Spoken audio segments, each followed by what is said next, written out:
Hello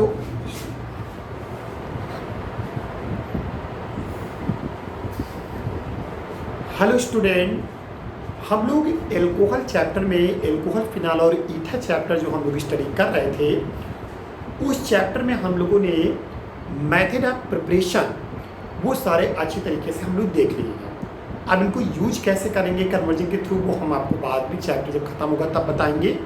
तो फिलहाल हम लोगों ने एल्कोहल फिनाल और ईथर में एल्कोहल का मेथड ऑफ प्रिपरेशन कंप्लीट कर लिया है और अब हम लोग आज स्टडी करेंगे फिजिकल प्रॉपर्टीज ऑफ एल्कोहल। देखिए, आप लोगों को method of preparation of alcohol study करना है, फिजिकल प्रॉपर्टीज ऑफ एल्कोहल पढ़नी है, केमिकल प्रॉपर्टीज ऑफ एल्कोहल पढ़नी है। ओके, बाकी उसका कोई भी लैब मेथड और ये सारी चीज़ें अभी आपको स्टडी नहीं करनी है, ठीक है।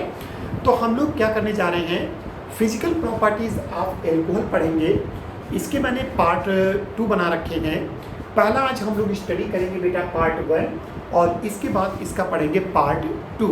ओके, तो लास्ट में आपने method of preparation of alcohol के 6 पार्ट थे, उसमें मिसप्रिंट था, 8 पार्ट नहीं थे, एक्चुअली में 6 पार्ट थे। वो 6 की जगह पे 8 नोट हो गया था, ठीक है। तो method of preparation of alcohol 6 थे और जो फिजिकल प्रॉपर्टीज़ हैं इसके पार्ट 2 है। तो पहला पार्ट हम लोग देखने जा रहे हैं और उसके बाद हम लोग पार्ट 2 देखेंगे। Okay, let's start. देखिए, आज हम लोग बेटा फिजिकल प्रॉपर्टीज ऑफ एल्कोहल में 2 चीज़ें पढ़ेंगे। एक तो आपको बताएंगे उसका फिजिकल स्टेट, यानी एल्कोहल का फिजिकल स्टेट आपको पढ़ाएंगे और उसके बाद उसका बॉइलिंग पॉइंट आपको पढ़ाएंगे। तो 2 टॉपिक आज आपको पढ़नी है। फिजिकल स्टेट तो बहुत छोटा सा टॉपिक है, लेकिन मेन उसका क्या है, बॉइलिंग पॉइंट। तो हम लोग देखते हैं कैसे फिजिकल स्टेट पर हम लोग बात करेंगे। तो चलिए बेटा स्टार्ट करते हैं फिजिकल स्टेट। ओके बेटा, तो देखिए मैं बात कर रहा हूँ फिजिकल स्टेट की। मैं बात करूँ फिजिकल स्टेट की बात करूँ, जिसे हम लोग हिंदी में भौतिक अवस्था के नेम से हम लोग इसको जानते हैं। देखिए बेटा सभी लोग, फिजिकल स्टेट का मतलब ये होता है कि जो हमारे पास एल्कोहल चैप्टर है, मतलब जो एल्कोहल हम पढ़ रहे हैं, स्टडी कर रहे हैं, वो एल्कोहल हमें कैसे दिखेगा, कैसे उसकी स्मेल होगी, ये सारी चीज़ें हम लोग को बतानी फिजिकल स्टेट में। तो आपको बता दें कि अगर हम फिजिकल स्टेट की बात करते हैं तो एल्कोहल के केस में C1 2 C11, ध्यान समझिए, 1 कार्बन से लेकर 11 कार्बन तक। मैंने क्या बोला, 1 कार्बन से लेकर 11 कार्बन। 1 कार्बन का एल्कोहल कौन होगा, मेथेनॉल। समझ रहे बेटा, 1 कार्बन का एल्कोहल होगा मेथेनॉल और 11 कार्बन का होगा अनडेकेनॉल। आप समझ सकते हैं, क्योंकि 11 कार्बन को अनडेक कहते हैं, सिंगल बॉन्ड होगा तो एन हो जाएगा, अनडेकेन हो जाएगा, और एल्कोहल का आल होता है तो अनडेकेनॉल। तो मेथेनॉल से लेकर अनडेकेनॉल तक जितने भी एल्कोहल आपके सामने अवेलेबल होंगे, वो सारे के सारे एल्कोहल आपके, हम बता दें किस स्टेट में होते हैं, ये सारे के सारे एल्कोहल लिक्विड स्टेट में होते हैं। समझिए बेटा, कोई भी एल्कोहल गैसेस स्टेट में नहीं होता है। एल्कोहल यहाँ पर 1 कार्बन से लेकर 11 कार्बन तक जितने भी एल्कोहल आपके सामने होंगे, वो सारे के सारे एल्कोहल लिक्विड स्टेट में होंगे, यानी पानी जैसे होंगे। और दूसरी बात, लिक्विड स्टेट के साथ साथ ये कलरलेस भी होते हैं। ये भी ध्यान रखिएगा सभी स्टूडेंट कि लिक्विड स्टेट होने के साथ साथ ये सारे के सारे एल्कोहल जो आपके वो कलरलेस होते हैं, यानी इनका कोई कलर नहीं होता। 2 बातें समझ गए कि मैंने कहा 1 कार्बन से लेकर 11 कार्बन तक जो भी एल्कोहल होंगे वो लिक्विड स्टेट में होंगे और बेटा कलरलेस होंगे। ओके, दूसरी बात यहाँ पर ये है कि जो ये एल्कोहल मैंने बताया 1 कार्बन से 11 कार्बन तक जो कि कलरलेस और लिक्विड स्टेट में है, वो बेटा एक कैरेक्टरिस्टिक्स स्मेल वाले होते हैं। कैरेक्टरिस्टिक्स स्मेल, यानी हिंदी में कहते हैं इसको विशेष गंध वाले होते हैं। अब आप कहेंगे सर देखिए, केमिस्ट्री में कुछ स्मेल होती है जो बहुत ही बेकार गंध होती है, जिसे हम लोग पंजेंट स्मेल यानी तीक्ष्ण गंध कहते हैं। ओके, पंजेंट स्मेल होता है जिसे तीक्ष्ण गंध कहते हैं, वो गंध ऐसी होती है जो किसी को भी पसंद नहीं होती है। तो ऐसी गंध जो एकदम सूंघते ही बिल्कुल एकदम नाक हटाने का मन करे, तो ऐसी स्मेल पंजेंट स्मेल बोली जाती है, यानी तीच गंध बोली जाती है। कुछ स्मेल ऐसी होती है जिन्हें कहते हैं स्वीट स्मेल, यानी मीठी गंध वाले होते हैं। वो ऐसी स्मेल होती है जिसकी महक सबको अच्छी लगेगी। ओके, लेकिन तो वह मैंने कहा कि पहला एक हो गया पंजेंट स्मेल वाला, जो केमिस्ट्री में आपको देखने को मिलेगा, और दूसरी बात है एक स्वीट स्मेल वाला, वो भी आप सुनेंगे देखेंगे। और एल्कोहल की बात करें तो एल्कोहल ना पंजेंट स्मेल वाला बोला जाता है और एल्कोहल ना स्वीट स्मेल, बल्कि एल्कोहल को बोला जाता है एक कैरेक्टरिस्टिक्स स्मेल वाला होता है। अब बात आती है कैरेक्टरिस्टिक्स स्मेल, ये कौन सा वर्ड है, ये पर्टिकुलर किसके लिए यूज किया जाता है। तो देखो बेटा, एल्कोहल का केस ऐसा है, आपने सुना होगा कि एल्कोहल जो होता है वो ड्रिंकिंग पर्पस के लिए यूज होता है। अब अगर कोई ड्रिंकिंग करता है, खुद ही सोचिए, कोई ड्रिंकिंग करता है, कोई पीता है, आप उससे पूछेंगे एल्कोहल की महक कैसी है, तो क्या कहेगा, अरे वाह कितनी अच्छी महक होती है एल्कोहल की, क्योंकि वो ड्रिंकिंग कर रहा है तो उसको उसकी महक बहुत अच्छी लगेगी। बात समझे। लेकिन जो ड्रिंकिंग नहीं करता है, बहुत ऐसे लोग हैं कि एल्कोहल की महक से कहो वोमिटिंग चालू हो जाए, तो उस कंडीशन में उनसे अगर आप पूछेंगे तो उन्हें क्या कहेंगे, अरे बहुत ही बेकार गंध है इसकी, इतनी सड़ियल गंध है कि कौन पता नहीं कैसे पीता है। तो कंडीशन ये हुई कि पीने वाले से पूछते हो तो उसकी गंध बहुत अच्छी बताता है, और ना पीने वाले से पूछते हो या जिनको महक नहीं अच्छी लगती है उनसे अगर आप पूछते हो तो कहते बहुत बेकार है। तो इसलिए कहा जाता है ये कैरेक्टरिस्टिक स्मेल वाला है, किसी को गंध इसकी अच्छी लगती है, किसी को गंध इसकी अच्छी नहीं लगती है। ऐसे पेट्रोल और डीजल की बात करें, बहुत लोगों को पेट्रोल और डीजल की महक अच्छी लगती है और बहुत लोगों को पेट्रोल महक की डीजल अच्छी नहीं लगती है। तो फिर ऐसे स्मेल जो होते हैं वो कैरेक्टरिस्टिक स्मेल बोले जाते हैं, यानी एक विशेष गंध वाले बोले जाते हैं, जिनको सही से नहीं बताया जा सकता है कि ये गंध कैसी है। बात समझ रहे हैं। तो याद रखिए, एक कार्बन से 11 कार्बन तक एक तो लिक्विड स्टेट में होंगे, कलरलेस होंगे, और बेटा एक कैरेक्टरिस्टिक स्मेल वाले होंगे, यानी एक विशेष गंध वाले होंगे जिनको सही से एक्सप्लेन नहीं किया जा सकता है कि इसकी गंध फिलहाल कैसी है। ओके बेटा, तो ये एक कार्बन से 11 कार्बन हुए। उसके बाद आप 11 कार्बन के ऊपर जैसे बढ़ेंगे तो मॉलिक्यूलर मास बढ़ेगा। समझ रहे हो, 11 कार्बन के ऊपर आप बढ़ेंगे तो मॉलिक्यूलर, क्योंकि कार्बन का नंबर जब बढ़ेगा तो बेटा मॉलिक्यूलर मास बढ़ेगा, मॉलिक्यूलर मास बढ़ेगा, सरफेस एरिया भी बढ़ेगा। तो मैंने कहा 11 कार्बन के ऊपर जाओगे तो मॉलिक्यूलर मास बढ़ेगा, सरफेस एरिया बढ़ेगा, वांडर वाल फोर्स बढ़ेगा। समझ रहे हैं, मॉलिक्यूलर मास बढ़ेगा, सरफेस एरिया बढ़ेगा, वांडर वाल फोर्स बढ़ेगा।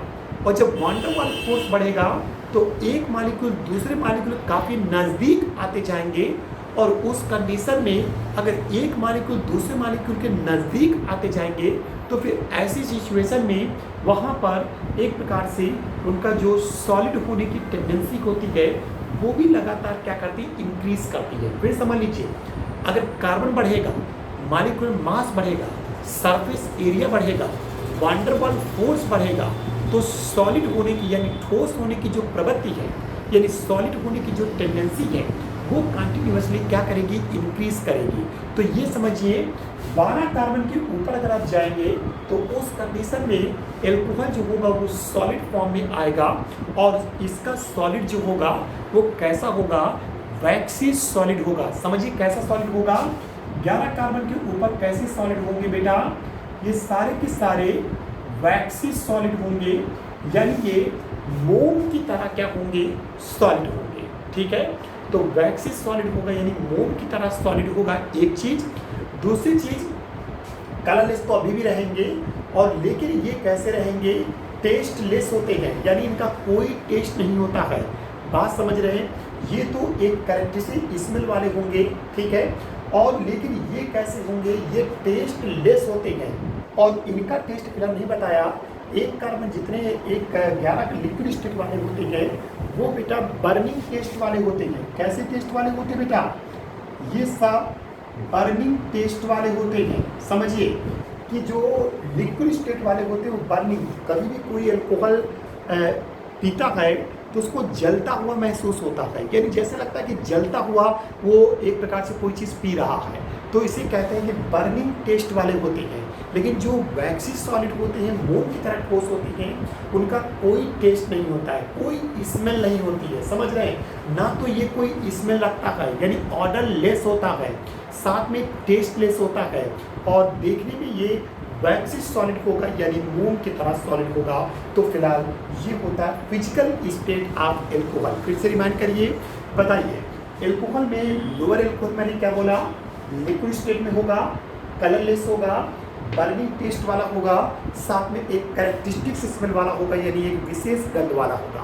लेकिन जो हायर एल्कोहल होगा, यानी 11 कार्बन के ऊपर जाएंगे तो कार्बन इंक्रीज करेगा, मॉलिक्यूलर मास इंक्रीज करेगा, सरफेस एरिया इंक्रीज करेगा, वांडर वाल फोर्स इंक्रीज करेगा, तो सॉलिड होने की टेंडेंसी इंक्रीज करेगी। यानी 11 कार्बन के ऊपर जाएंगे तो सॉलिड होना शुरू हो जाते हैं। लेकिन सॉलिड भी कैसे होते हैं बेटा, ये सारे के सारे वैक्सी सॉलिड होते हैं, यानी बेटा मोम की तरह ये ठोस अवस्था में देखे जाएंगे। ओके बेटा, और साथ में वैक्सी सॉलिड होने के साथ साथ कलरलेस होते हैं, और एक बात और याद रखिए, कलरलेस होने के साथ साथ टेस्टलेस होते हैं, यानी कोई टेस्ट नहीं होता, ना तो कोई कलर है और ना ही कोई टेस्ट होता है। तो ये कंडीशन होती है किसकी, एल्कोहल की। ओके बेटा, और बर्निंग टेस्ट आपने देखा होगा कि टेस्ट भी बर्निंग होते हैं। और बेटा एल्कोहल की बात करें तो एल्कोहल बाय नेचर भी बर्निंग होता है। आपने फिल्म देखी होगी, देवदास फिल्म तो देखी है ना, कैसे शाहरुख खान शराब जब डालता है और माचिस लगाता है तो आग लग जाती है। तो ये एल्कोहल जो होता है वो पेट्रोल की तरह एक बर्निंग होता है, तो टेस्ट भी बर्निंग होता है, और इन नेचर भी ये कैसा होता है, बर्निंग। अगर आप माचिस जलाओगे तो एल्कोहल में फट से क्या होगी, आग पकड़ लेगी। ओके बेटा, तो ये बहुत ही important physical property, physical state था आपके एल्कोहल का। तो इसको अच्छे से देखिए, सुनिए और अपनी कॉपी पे नोट करिए। ओके बेटा, नोट कर लीजिए इसको।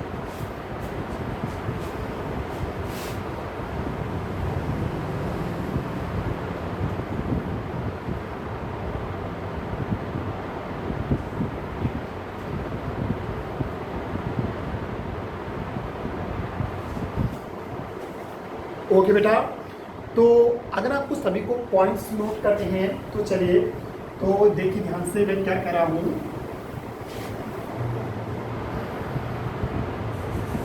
देखिए,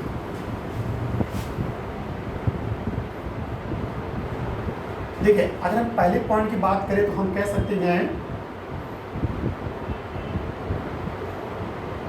alcohol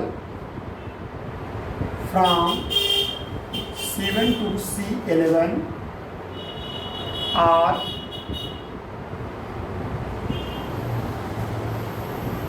colorless liquid. Alcohol from C1 to C11 are colorless liquid. Colorless liquid with burning taste. With burning taste. Okay, alcohol from C1 to C11 are colorless liquid with burning taste. दूसरा point आप लिख सकते हैं,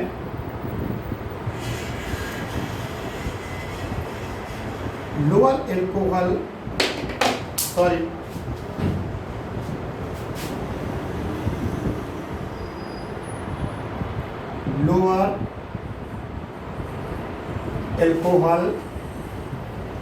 have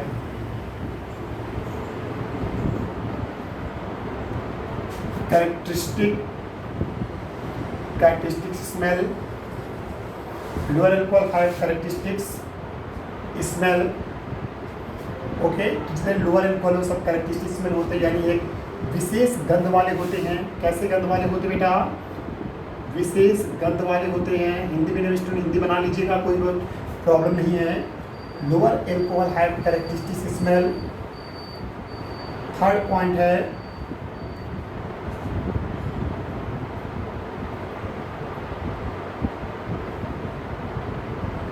ये लिख सकते हो, above 11 carbon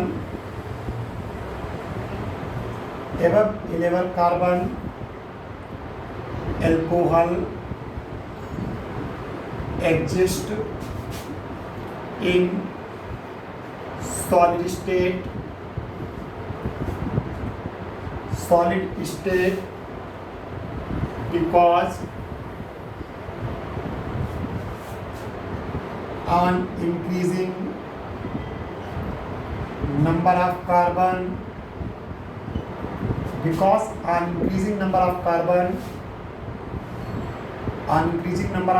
मैं और लिख दे रहा हूँ on increasing number of carbon molecular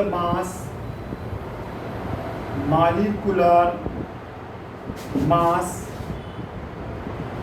and surface area. On increasing number of carbon molecular mass and surface area increases. Okay, अगर मैंने क्या बोला, on increasing number of carbon molecular mass and surface area increases, so van der Waals force increases. Okay, due to this reason solidity increases.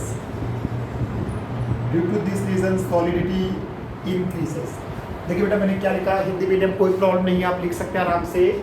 मैंने कहा lower alcohol from C1 to C11 are colourless liquid with burning taste. Lower alcohol जो है वो characteristic smell वाले हैं, विशेष गंध वाले हैं।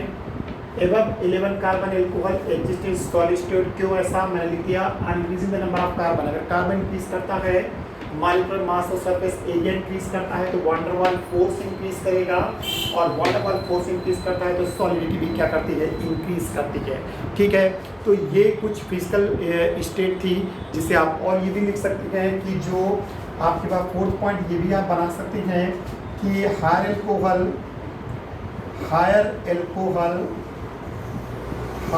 Alcohol are waxy solid. मैंने बहुत दिया कि सॉलिड स्टेट है, लेकिन सॉलिड स्टेट कैसा होगा, वैक्सी सॉलिड होगा। लिख दीजिए वैक्सी सॉलिड होगा, कलरलेस होगा, जो लिख दे रहा हूँ कलरलेस होगा बेटा।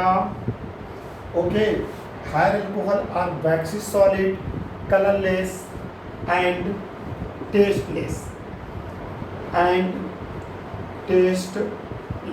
ओके, तो कलरलेस भी वैक्सी, एक तो पहली बात तो वैक्सी सॉलिड होगा, दूसरा बेटा कलरलेस होगा, और साथ में कैसा होगा, टेस्टलेस होगा। ये हर एल्कोहल की कंडीशन होती है। ठीक है, ओके, तो ये तुम्हारे सामने एल्कोहल की कुछ फिजिकल प्रॉपर्टी है जिससे आप फटाफट जल्दी से अपनी कॉपी पे क्या करिए, नोट कर लीजिए। ओके बेटा,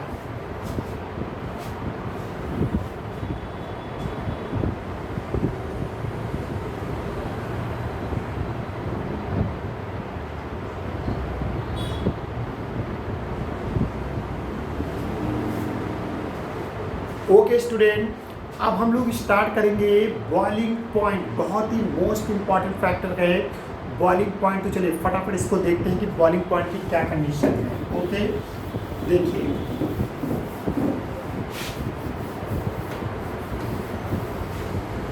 बेटा सभी स्टूडेंट अच्छी तरीके से जानते होंगे कि अगर हम एल्कोहल की केस की बात करें तो ये कुछ फर्स्ट ईयर से रिलेटेड है। आपने फर्स्ट ईयर में हाइड्रोजन बॉन्डिंग पढ़ी होगी, याद करिए। मैं किसकी बात कर रहा हूँ बेटा, हाइड्रोजन बॉन्डिंग की बात कर रहा हूँ। फिर समझ लीजिए, हाइड्रोजन बॉन्ड जिसमें दो तरह से आपने फर्स्ट में पढ़ी होगी, एक इंटरमॉलिक्यूलर हाइड्रोजन बॉन्डिंग और एक होती है intramolecular hydrogen bonding. Intermolecular hydrogen bonding वो हाइड्रोजन बॉन्डिंग होती है जो मॉलिक्यूल के बीच में होती है, और इंट्रामॉलिक्यूलर हाइड्रोजन बॉन्डिंग वो बॉन्डिंग होती है जो मॉलिक्यूल के अंदर होती है। अब ये हाइड्रोजन बॉन्डिंग कहाँ होती है, हाइड्रोजन बॉन्डिंग हमेशा तब होती है जब मोर इलेक्ट्रोनेगेटिव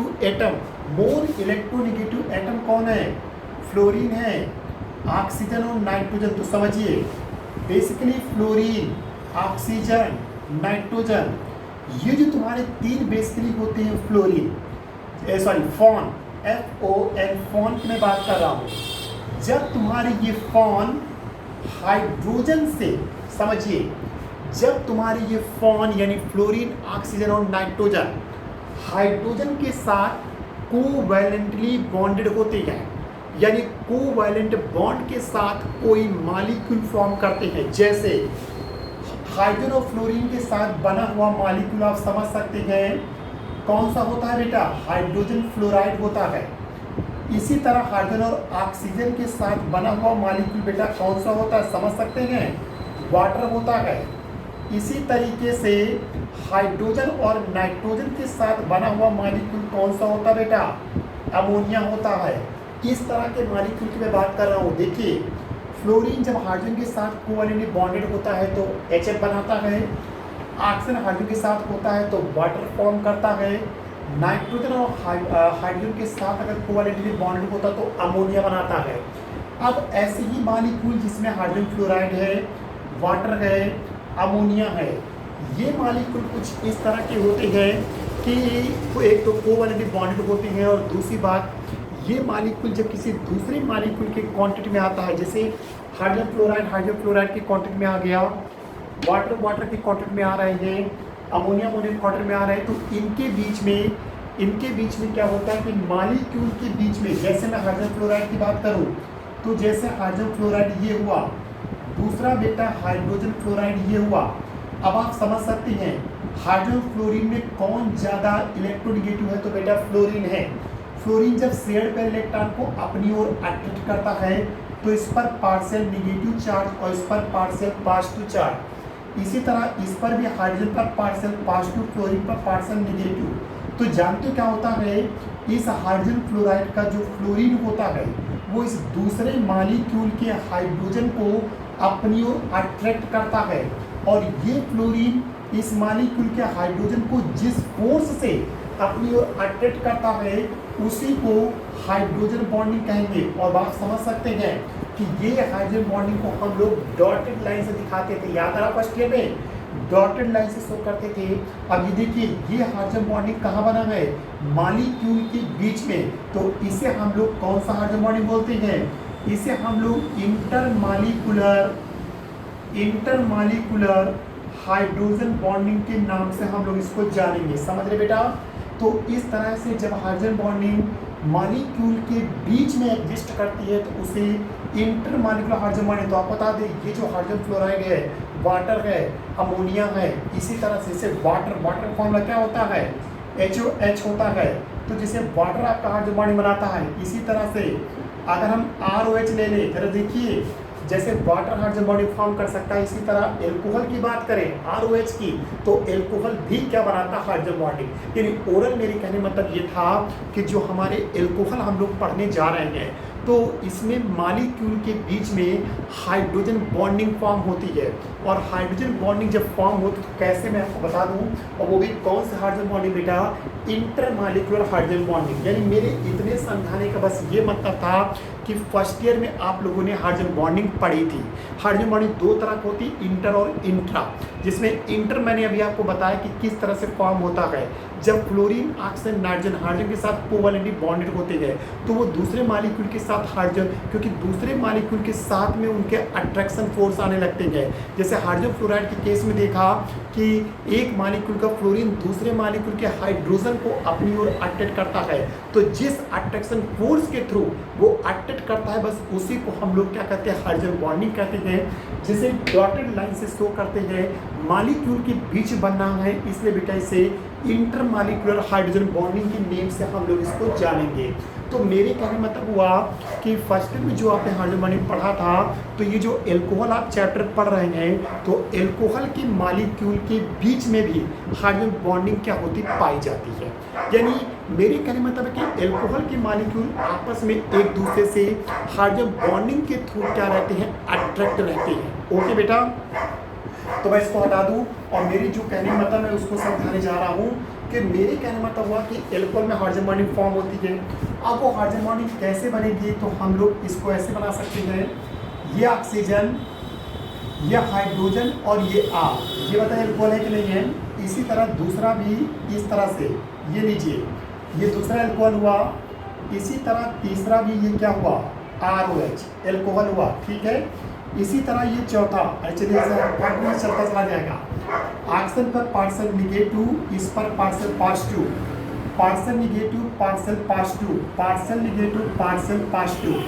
अब इनके बीच क्या होगी, ये हाइड्रोजन बॉन्डिंग यहाँ पर क्या होगी, इस तरह से हाइड्रोजन बॉन्डिंग यहाँ पर फॉर्म होगी। बेटा समझ रहे हैं, एल्कोहल की ये मॉलिक्यूल्स के बीच में इस तरह से हाइड्रोजन बॉन्डिंग फॉर्म होगी और इसी को हम लोग कौन सा हाइड्रोजन बॉन्डिंग बोलेंगे, इंटर मॉलिक्यूलर हाइड्रोजन बॉन्डिंग के नेम से जानेंगे। यानी मेरे कहने मतलब है एल्कोहल के मॉलिक्यूल के बीच में हाइड्रोजन बॉन्डिंग होती। एक्चुअली हम बात करते हैं एल्कोहल में बॉइलिंग पॉइंट की, क्योंकि हमारा केस क्या चल रहा था, हमारा केस चल रहा है बेटा बॉइलिंग पॉइंट का।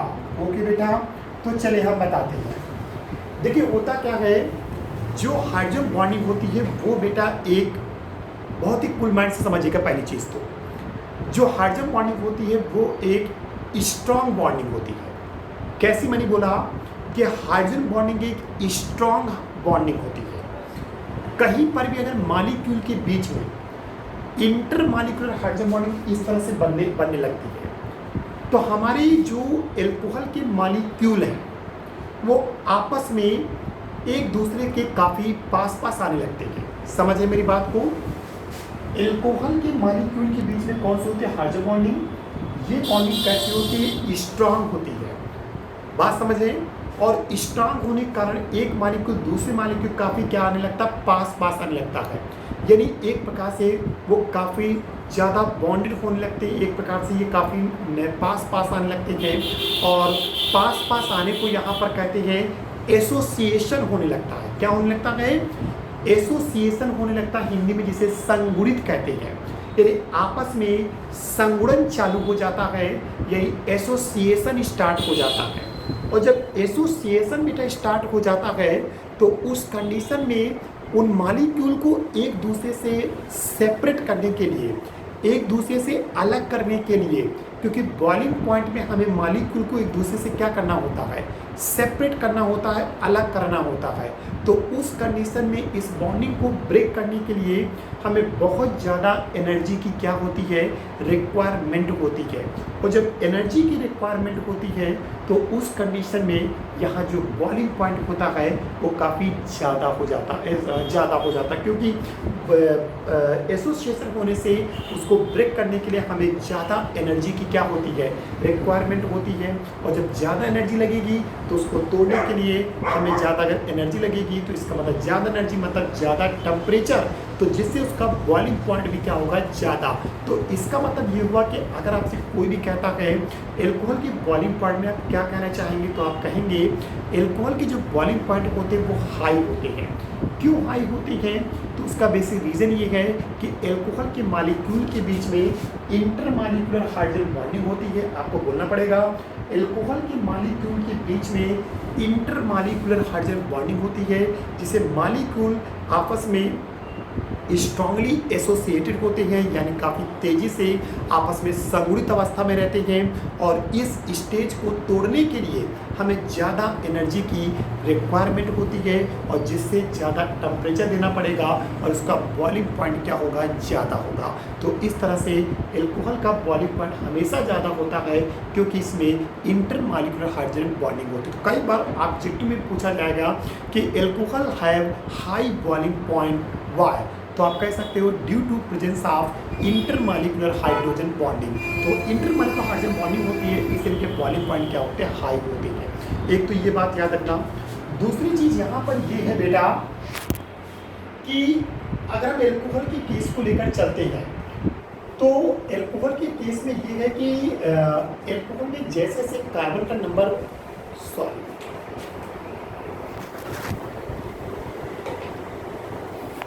सॉरी स्टूडेंट, एल्कोहल के केस में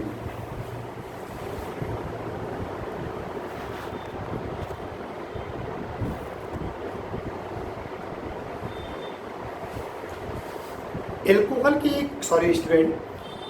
के केस में ये होता है कि अगर हम बॉइलिंग पॉइंट का केस लेके चलते हैं तो जैसे जैसे कार्बन का नंबर इंक्रीज होगा तो बात यहाँ पर यह आती है कि अगर कार्बन का नंबर इंक्रीज होता है तो समझ सकते हैं कि मालिकुलर फोर्स मतलब मालिकुलर मास, सरफेस एरिया और वान डेर वाल फोर्स इंक्रीज करता है और जिससे उसका बॉइलिंग पॉइंट भी लगातार बढ़ता चला जाता है। यानी मेरे कहने का मतलब है कि अगर मैं बात करूँ मिथाइल एल्कोहल, अगर मैं बात करूँ मिथाइल एल्कोहल, दूसरा मैं बात करूँ आपके सामने एथाइल एल्कोहल, उसके बाद मैं बात करूँ बेटा प्रोपाइल एल्कोहल, इसी तरह बढ़ते चले जाए ग्रेजुअली। तो अगर तुमसे कोई पूछे किसका बॉडी पॉइंट ज़्यादा होगा तो सबसे ज़्यादा किसका होगा? प्रोपाइल एल्कोहल का, उससे कम होगा एथाइल एल्कोहल का, सबसे कम होगा मेथाइल एल्कोहल का। क्योंकि जैसे जैसे नंबर ऑफ कार्बन इंक्रीज करेंगे मॉलिक्यूलर मास और सरफेस एरिया इंक्रीज करेगा, सरफेस एरिया इंक्रीज करेगा तो वान डेर वाल फोर्स इंक्रीज करेगा, तो मॉलिक्यूल और एक दूसरे के क्या आएंगे? पास पास आएंगे, जिससे उनका एक प्रकार से उनको अलग करने के लिए हमें और ज़्यादा टेम्परेचर की रिक्वायरमेंट होगी और उस केस में इसका बॉइलिंग पॉइंट क्या होगा? ज़्यादा होगा। तो सबसे ज़्यादा किसका होगा? प्रोपाइल एल्कोहल का, उससे कम क्या होगा? एथाइल एल्कोहल का, और सबसे कम बेटा किसका होगा? मेथाइल एल्कोहल का। इस तरह से आगे अगर ब्यूटाइल एल्कोहल हुआ तो उसका बॉइलिंग पॉइंट और भी ज़्यादा होगा। तो जैसे कार्बन इंक्रीज करेंगे, मॉलिक्यूलर मास इंक्रीज करेगा, सरफेस एरिया इंक्रीज करेगा, वान डेर वाल फोर्स इंक्रीज करेगा, तो बॉइलिंग पॉइंट भी क्या करेगा? इंक्रीज करता चला जाएगा। तो एक तो ये बात याद रखिए एल्कोहल के केस में। ओके, चलिए और हम लोग बात करते हैं ये तो हुआ एल्कोहल के केस में कि जिसमें आपने समझ लिया कि एल्कोहल में इंटरमॉलिक्यूलर हाइड्रोजन बॉन्डिंग होती है, इसलिए इनका जो बॉइलिंग पॉइंट होता है वो हाई होगा, जिसको क्योंकि उसको ब्रेक करने के लिए हमें ज़्यादा एनर्जी की रिक्वायरमेंट होती है। ठीक है, और जैसे जैसे कार्बन इंक्रीज करेंगे तो ये समझिए कि बॉइलिंग पॉइंट भी उसका इंक्रीज करता चला जाएगा। अब दूसरी बात मैं आपको बता रहा हूँ, अगर प्राइमरी, सेकेंडरी और टर्सरी है और ये सब आपस में आइसोमर है, आइसोमर की बात करो, चलिए मैं आपको बताता हूँ कैसे, मैं क्या केस बता रहा हूँ, समझिए। अगर मैंने कहा हमारे पास प्राइमरी अल्कोहल है, दूसरा हमारे पास बेटा सेकेंडरी अल्कोहल है और तीसरा हमारे पास टर्सरी अल्कोहल है, ठीक है, और हम यहां पर लिख रहे हैं दीज आर आइसोमर, यानी ये आपस में कैसे हैं? आइसोमर है, यानी हिंदी में समझते हैं इसे क्या कहते हैं? समवैवी। ओके, तो प्राइमरी अल्कोहल, सेकेंडरी और टर्सरी अल्कोहल, यानी इनका मॉलिक्यूलर मास तीनों का सेम है, मॉलिक्यूलर मास तीनों का सेम है। जैसे मैंने कहा normal butyl alcohol, iso butyl alcohol, secondary butyl alcohol और टर्सरी ब्यूटाइल अल्कोहल, ठीक है, जिनके जो आपस में आइसोमर होंगे यानी मॉलिक्यूलर मास सेम होगा, तो उस केस में हमें बताना है कि किसका बॉइलिंग पॉइंट ज़्यादा होगा। तो याद रखिए प्राइमरी, सेकेंडरी और टर्सरी अल्कोहल जब ये आइसोमर होते हैं तो उस केस में अगर कोई भी पूछे कि किसका बॉइलिंग पॉइंट बेटा ज़्यादा है, तो याद रखिए प्राइमरी अल्कोहल का ज़्यादा होगा सेकेंडरी अल्कोहल से, सेकेंडरी अल्कोहल का ज़्यादा होता है बेटा टर्सरी अल्कोहल से। मैंने क्या बोला? प्राइमरी अल्कोहल का ज़्यादा होगा सेकेंडरी अल्कोहल से और सेकेंडरी अल्कोहल का ज़्यादा होता है टर्सरी अल्कोहल से। अब बात आती है ऐसा क्यों, तो समझिए प्राइमरी, सेकेंडरी और टर्सरी अल्कोहल अगर वो आइसोमर है बेटा, तो इनका जो बॉइलिंग पॉइंट होता है वो हमारे OH बॉन्ड, बहुत ध्यान समझिएगा, ये हमारे OH बॉन्ड की पोलैरिटी पर डिपेंड करता है। किस पर डिपेंड करता है? OH बॉन्ड की पोलैरिटी पर डिपेंड करता है। समझिए मेरी बात को, अगर तीनों आइसोमर हैं या आइसोमर हैं यानी समवैवी हैं, तो यहाँ पर OH बॉन्ड की पोलैरिटी पर डिपेंड करेगा। जितना ज़्यादा OH बॉन्ड पोलर होगा, यानी मेरे कहने मतलब होगा कि अगर हम ये लिख दें higher is the polarity, higher is the polarity, तो यहाँ पर आप लोग लिख सकते हैं higher is the polarity, higher will be boiling point. समझिए मेरी बात को, हायर इज द पोलैरिटी यानी पोलैरिटी अगर ज़्यादा है तो उसका बॉइलिंग पॉइंट भी क्या होगा? ज़्यादा होगा। अब ऐसा क्यों, तो मैं आपको बताता हूँ कि अगर बेटा पोलैरिटी ज़्यादा है, हायर इज द पोलैरिटी यानी पोलैरिटी अगर ज़्यादा है, तो पोलैरिटी ज़्यादा होगा तो जानते हो जब जैसे से OH बॉन्ड की पोलैरिटी बढ़ती है तो उस कंडीशन में हाइड्रोजन बॉन्ड उतना ज़्यादा स्ट्रांग होता चला जाता है। समझिए, OH बॉन्ड की पोलैरिटी जितना ज़्यादा बढ़ेगी, OH बॉन्ड की पोलैरिटी जितनी, मैंने क्या बोला, ज़्यादा बढ़ेगी, आपका हाइड्रोजन बॉन्डिंग यानी इंटरमॉलिक्यूलर जो हाइड्रोजन बॉन्डिंग है वो उतना ज़्यादा स्ट्रांग होता चला जाता है। और वो जितना ज़्यादा स्ट्रांग होगा तो उसको ब्रेक करने के लिए हमें उतना ज़्यादा एनर्जी की रिक्वायरमेंट होती है, और जिससे उसका बॉइलिंग पॉइंट इंक्रीज करता है। अब बात आती है कि अगर OH बॉन्ड की पोलैरिटी ज़्यादा होगी, बॉइलिंग पॉइंट ज़्यादा होगा, तो फिर प्राइमरी अल्कोहल का ही क्यों ज़्यादा होगा, टर्सरी का क्यों ज़्यादा नहीं होगा, तो वो हम आपको समझाने जब इसको ध्यान से समझिए। ठीक है, चलिए देखिए होता क्या है। अगर हम प्राइमरी अल्कोहल की बात करें, ये लीजिए, देखिए OH बॉन्ड कैसा होता है, यहाँ पर पोलर होता है। क्यों पोलर होता है? क्योंकि ऑक्सीजन हाइड्रोजन से ज़्यादा इलेक्ट्रोनेगेटिव है, तो वो इलेक्ट्रॉनों को अपनी ओर क्या करता है, अट्रैक्ट करता है। समझिए, ऑक्सीजन हाइड्रोजन से ज़्यादा इलेक्ट्रोनेगेटिव है, तो ऑक्सीजन इस शेयर पर इलेक्ट्रॉन को, यानी OH बॉन्ड के जो OH बॉन्ड के इलेक्ट्रॉन पेयर है उन्हें ऑक्सीजन अपनी ओर क्या करता है, अट्रैक्ट करता है। और जब ऑक्सीजन उन्हें अपनी ओर बेटा क्या करेगा, अट्रैक्ट करेगा, तो उस कंडीशन में ऑक्सीजन पर पार्शियल निगेटिव और हाइड्रोजन पर पार्शियल पॉजिटिव क्रिएट होता है। ठीक है, और इस तरह की जहाँ पर माइनस और प्लस क्रिएट हो जाए तो वो बॉन्ड कैसा होता है, पोलर।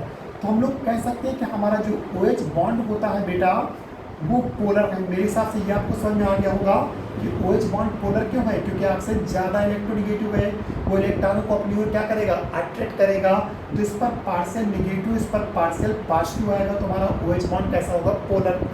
अब ये जितना ज़्यादा पोलर होगा उतना अच्छा हाइड्रोजन बॉन्डिंग बनेगा। कैसे मैं बताता हूँ। अब जैसे माना कि ये प्राइमरी अल्कोहल है, तो प्राइमरी अल्कोहल केस में क्या होगा, यहाँ पर हाइड्रोजन होगा, यहाँ पर हाइड्रोजन होगा, और इससे एक एल्काइल ग्रुप अटैच होगा। अब देखो होता क्या, देखिए कार्बन और एल्काइल की बात करें तो आपको बता दें कि जो एल्काइल ग्रुप होता है वो बेटा प्लस आई इफेक्ट शो करता है, प्लस आई इफेक्ट शो करता है। अब ये प्लस आई इफेक्ट क्या होता है, फर्स्ट में मैंने कहा था मैकेनिज्म चैप्टर एक बार पढ़ डालिए, समझिए वहाँ पर प्लस और माइनस इफेक्ट क्या होता है। बेटा प्लस आई इफेक्ट कौन होता है, तो प्लस आई इफेक्ट वो होता है कि प्लस आई इफेक्ट की अगर हम बात करते हैं तो प्लस आई इफेक्ट वो होता है कि जो इलेक्ट्रॉन को रिपेल करता है, यानी अपने से प्रतिकर्षित करता है। तो जानते हो एल्काइल अगर प्लस आई इफेक्ट को शो करेगा तो कार्बन, क्योंकि कार्बन एक प्रकार से ये जो शेयर पर इलेक्ट्रॉन होंगे एल्काइल के बीच के, इन्हें अपनी ओर बेटा क्या करेगा, अट्रैक्ट करेगा। और जब अट्रैक्ट करेगा इस तरह से कार्बन पर इलेक्ट्रॉन की डेंसिटी क्या करेगी, इंक्रीज करेगी। जब कार्बन पर इलेक्ट्रॉन की डेंसिटी इंक्रीज करेगी तो ऑक्सीजन उन इलेक्ट्रॉनों को अपनी ओर अट्रैक्ट करेगा। समझिए फिर से कि alkyl group plus I effect show करता है, ये इलेक्ट्रॉन को रिपेल करता है, इलेक्ट्रॉन रिपेल करेगा तो कार्बन उन्हें अपनी ओर अट्रैक्ट करेगा। कार्बन की चारों ओर इलेक्ट्रॉन की डेंसिटी क्या करेगी, इंक्रीज करेगी। इंक्रीज करेगी तो उस इलेक्ट्रॉन डेंसिटी को ऑक्सीजन अपनी ओर क्या करेगा, अट्रैक्ट करेगा। तो ऑक्सीजन जब अट्रैक्ट करता है तो ऑक्सीजन जितना ज़्यादा अपने ऊपर इलेक्ट्रॉन डेंसिटी को क्या करेगा, बढ़ाता जाएगा इधर से, तो उधर से उसकी पोलैरिटी क्या हो जाएगी, कम होती चली जाएगी। यानी जितना जब इधर से वो इंक्रीज कर ले, बढ़ा लेगा इलेक्ट्रॉन डेंसिटी, तो उधर से उसका अट्रैक्शन जो होगा वो कम हो जाएगा। और जब इस तरह से कम हो जाएगा तो OH बॉन्ड की पोलैरिटी भी क्या हो जाएगी, कम हो जाएगी। अब जैसे यहाँ पर एक एल्काइल ग्रुप है, क्योंकि ये प्राइमरी का केस है, अगर मैं सेकेंडरी का केस लेके चलूँ तो देखिए दो एल्काइल ग्रुप लगे होंगे। ओके बेटा, इस तरीके से। अब यहाँ का केस देखो तो इधर से भी अट्रैक्शन, इधर से भी कार्बन, तो देखो इस कार्बन पर एक तरफ से इलेक्ट्रॉन डेंसिटी बढ़ रही है, इस कार्बन पर दो तरफ से इलेक्ट्रॉन डेंसिटी बढ़ रही है, तो यहाँ पर इलेक्ट्रॉन डेंसिटी कम होगी, उससे ज़्यादा यहाँ पर होगी। और जब इस कार्बन पर इलेक्ट्रॉन डेंसिटी बढ़ेगी तो ऑक्सीजन पर भी इधर से इलेक्ट्रॉन डेंसिटी क्या करेगी, बढ़ेगी, और इधर से बढ़ेगी तो इधर से जो अट्रैक्शन होगा वो कम हो जाएगा। यानी यहाँ पर OH बॉन्ड आपका लेस पोलर होगा। कैसा होगा बेटा, लेस पोलर होगा।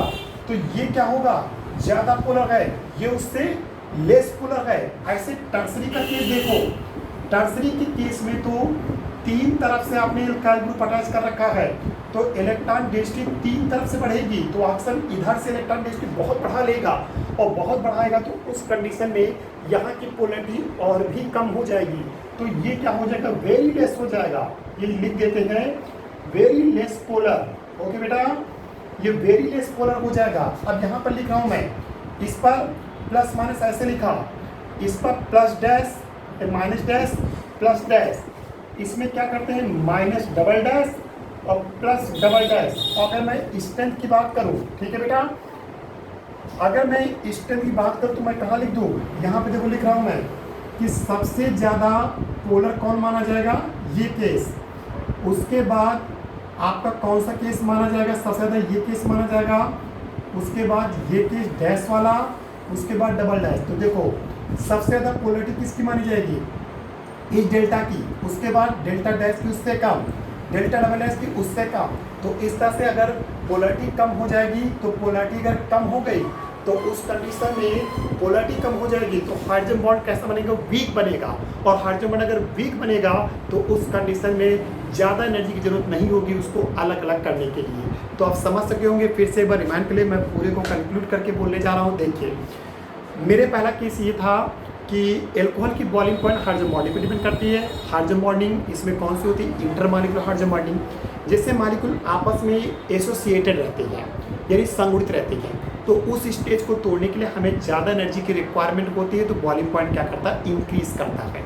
यानी एल्कोहल का बॉइलिंग पॉइंट ज़्यादा होता है। क्यों, क्योंकि इंटरमॉलिक्यूलर हाइड्रोजन बॉन्डिंग है। जैसे मैंने आपसे कहा कि अगर कार्बन नंबर इंक्रीज करेगा तो मॉलिक्यूलर मास इंक्रीज करेगा, सरफेस एरिया इंक्रीज करेगा, वन डबल फोर्स इंक्रीज करेगा, जिससे उसका बॉइलिंग पॉइंट भी इंक्रीज करेगा। ओके, दूसरी बात, तीसरी बात मैं ये कह रहा हूँ कि अगर प्राइमरी सेकेंडरी टर्सरी का केस बोलते हैं तो उन तीनों में अगर हम बॉइलिंग पॉइंट का केस लेके चलते हैं तो बॉइलिंग पॉइंट जो होता है वो OH बॉन्ड की पोलरिटी पे डिपेंड करता है। ये देखा जाता है कि उनमें OH बॉन्ड जितना ज़्यादा पोलर होगा हाइड्रोजन बॉन्ड उतना ज़्यादा स्ट्रॉन्ग बनेगा और फिर उसको ब्रेक करने के लिए ज़्यादा एनर्जी की रिक्वायरमेंट होगी, जिससे उसका बॉइलिंग पॉइंट भी ज़्यादा होगा। अब बात आती है प्राइमरी सेकेंडरी और टर्सरी में किस में OH बॉन्ड ज़्यादा पोलर होता है। तो जैसे जैसे OH के कार्बन पर एल्काइल ग्रुप बढ़ता जाएगा, प्लस नहीं फिर बढ़ता जाएगा, कार्बन पर इलेक्ट्रॉन की डेंसिटी बढ़ेगी तो ऑक्सीजन की इलेक्ट्रॉन डेंसिटी बढ़ती जाएगी और जब ऑक्सीजन पर इलेक्ट्रॉन डेंसिटी बढ़ेगी तो OH बॉन्ड की पोलरिटी कम होती चली जाएगी। तो प्राइमरी में प्राइमरी में एक एल्काइल ग्रुप है तो OH बॉन्ड की पोलरिटी सबसे ज़्यादा होगी। सेकेंडरी में दो एल्काइल ग्रुप है तो OH बॉन्ड की पोलरिटी कम हो जाएगी। टर्सरी में तीन एल्काइल ग्रुप है तो OH बॉन्ड की पोलरिटी और भी कम हो जाएगी। तो इस तरह से प्राइमरी में इंटरमॉलिक्यूलर हाइड्रोजन बॉन्डिंग ज़्यादा स्ट्रॉन्ग बनेगा और उससे कम सेकेंडरी में, उससे कम टर्सरी में। तो बॉइलिंग पॉइंट के केस में क्या होगा, सबसे ज़्यादा प्राइमरी का, फिर सेकेंडरी का, फिर टर्सरी का। तो सबसे ज़्यादा प्राइमरी का, फिर सेकेंडरी का, फिर टर्सरी का। ओके बेटा, इस वीडियो को आप 2-3 बार देखिएगा तब आपको अच्छे से समझ में आएगा और बहुत अच्छे से आप इसको नोट करिएगा। ओके बेटा, और इसका रिटर्न वर्क मैं आपको भिजवाऊंगा। Okay, thank you very much.